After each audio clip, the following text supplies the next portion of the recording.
সরকার আমাদের সকলের সরকার, কিন্তু এই সরকারকে আমরা সকলে যে পরামর্শ দেই সেই পরামর্শ হয়তো সরকার একইভাবে আমলে নেয় না, যার ফলে শুরুর দিকে সরকারের যে একটা আকাশচুম্বী জনপ্রিয়তা ছিল এখন সেটি ডে বাই ডে কমছে। কারণ সরকারের কিছু বিতর্কিত কর্মকাণ্ডে কিংবা কিছু উপদেষ্টাদের বিতর্কিত কর্মকাণ্ডে, যেমন কিছুদিন আগে বিএনপির মহাসচিব বলেছিলেন এই জামাতের নায়েবে আমির তাহের সাহেব বললেন সংখ্যা উল্লেখ করে যে সরকারের 4 থেকে 5 জন উপদেষ্টা একটি দলের পক্ষে কাজ করছেন, এমনকি আগামী নির্বাচনে প্রশাসনিক সেটআপ দেওয়ার জন্য প্রশাসনের বিভিন্ন পদে তাদের লোকজনকে সেট করার জন্য চাপ তৈরি করছে।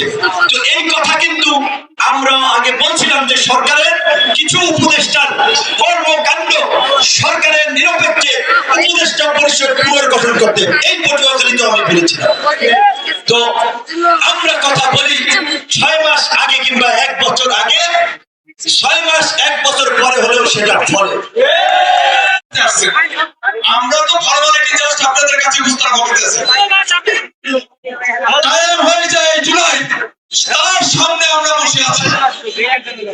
আজ এই ভিপি নূর হক নূর যে ফ্যাসিস্টের ব্যাপারে, স্বৈরাচারের ব্যাপারে যে স্বাধীনতা করে তাদের পতনের করে রাষ্ট্র থেকে বিচলিত করেছে, কিন্তু তারা এখনো আমরা সেই স্বাধীনতা ভোগ করতে পারতাছি না, কারণ ওই ফ্যাসিস্টেরা এখনো তাদের কার্যক্রম চালিয়ে যাচ্ছে।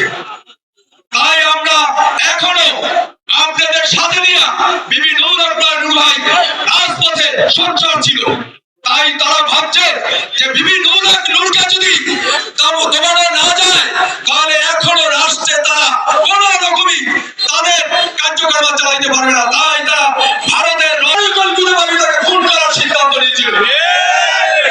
আজকে আল্লাহ তাআলার কাছে অশেষ রহমত, আমাদের কাছে সে ফেরত আসছে।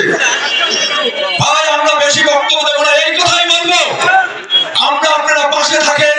বিবি নূর ভাই গলাচিপা কাশ্মীরা তীরে আমরা সামনে জয়যুক্ত করে সংসদে নেব, আপনারা যদি আমাদের পাশে থাকেন। কারণ আমরা এই আজ থেকে 5 বছর আগে এই দলে আমরা যোগ দিয়েছি, আমি আর সৈয়দ নজরুল ইসলাম রিটু। আমরা বহুত নেতার বাসায় গেছি, বহুত সমাজকর্মীর পাশে গেছি আমাদের দলে আসার জন্য, আমরা কাউকে পাই নাই।